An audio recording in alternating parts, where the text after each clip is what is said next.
Hello everybody and welcome to Elements Reborn Development Koi, the weekly or bi-weekly, we haven't really decided yet, new series that we are going to be bringing to you to allow you, the person interested in the development of this Avatar: The Last Airbender inspired fan game, we're going to be bringing you updates on how the development of the game is going and what has been done in the last week or 2 weeks of development. I am your host, Flat Mars Theory.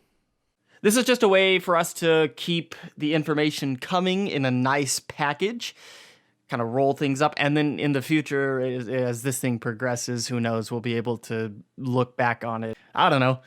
This is a good way to get this information out, though, and one way to keep you guys involved in everything that's going on.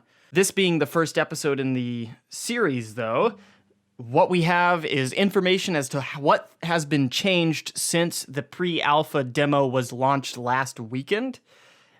And that's what I'm about to tell you now. So in the last week, some of the changes that have been made to the game are as follows. The tornado, the airbending technique, it's been balanced to do a bit less damage, but it also has a longer wind-up time. You've got to do...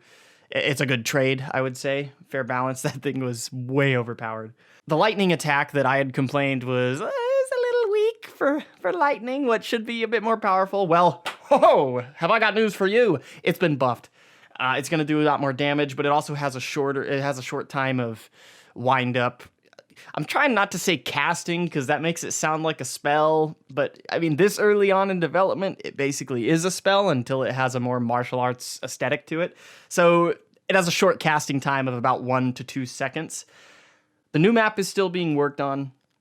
We're going to have something bigger in the next update. If you guys watched the pre-alpha video that I put out on the channel last weekend, at the very end of it, if you don't want to listen to all the crap, Jay gave me a bunch of stuff to put out at the end of the video to let you guys know what was coming up. And seeing these notes, it's kind of nice. It's showing that the things that we were told are going to happen seem to be happening. A post-processing feature has been added to make the game look a little bit more like a cartoon. I don't know whether or not I personally like that until I see it. I think that's going to be either a really big turn on for some people because this is a game based on a cartoon, so that's cool.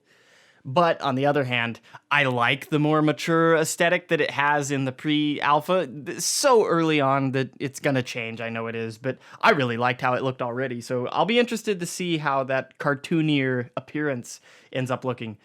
Development on the story is still going on. That's being written. It's being fleshed out. There's one quest that Jay is working on that's almost finished, but for that quest to finish, he says he has to finish the map first. So it's an exploration-based quest, he says. Therefore, once the map is done, the quest can be finished because then you'll have the place that you need to go.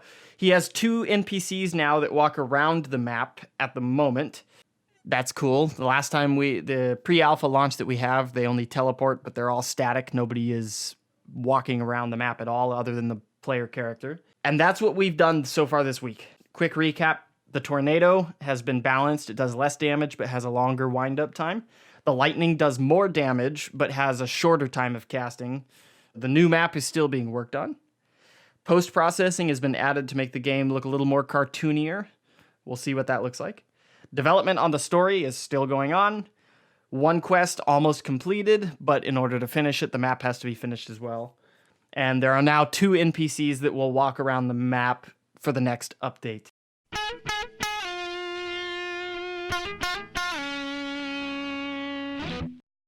Now, at the end of these videos, what we want to do is throw out a goal for what Jay plans on accomplishing over the next week. And so the goal behind that, the idea behind it, is to give ourselves, the listeners, the spectators to the development of this game. It gives us a little bit of a heads up as to, hey, here's what I'm going to work on next. And then when we do the next video of this series, we'll be able to look back and say, okay, we wanted to do this, this, and this. And look, we got this, this, and this done. Or I was able to get these, but not this because of whatever. So it kind of gives us some accountability here. It's kind of nice. I like it. So in the next week, what Jay wants to finish up at the moment, it's balance changes to what we already have in the pre-alpha. And he also wants to work further on the map quests and some other small things like trying to get some interaction with the environment, for example, that would be great.